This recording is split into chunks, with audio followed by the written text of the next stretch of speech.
Rising from the misty jungles of central Java stands a monument unlike anything else on Earth. Built over 1,000 years ago, long before Angkor Wat or the cathedrals of Europe, it's a mountain of stone, layered with thousands of carvings and hundreds of Buddhas. This is Borobudur, the crown jewel of Indonesia, and the largest Buddhist temple in the world.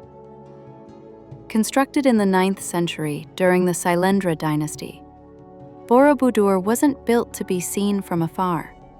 It was built to be walked.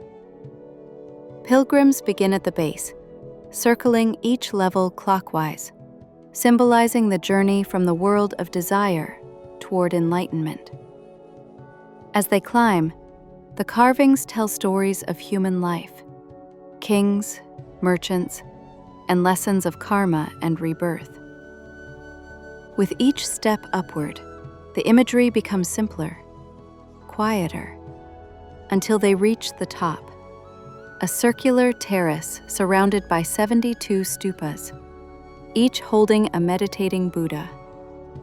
At the center stands an empty stupa, a symbol that ultimate truth can't be contained.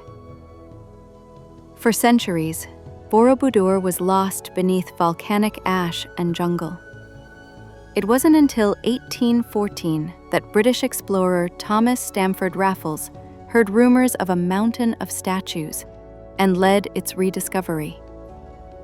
Decades of restoration followed, and today, Borobudur is a UNESCO World Heritage Site, an enduring symbol of Indonesia's spiritual past. Every year during Vesak Day, thousands of Buddhists gather here to honor the birth, enlightenment, and passing of the Buddha. At sunrise, as golden light spills across the stone Buddhas, silence fills the air. A reminder that peace isn't something we find at the top, but along the climb itself. Borobudur is more than an ancient monument. It's a mirror of the human spirit, carved in stone, buried in time, and reborn through those who walk its sacred path.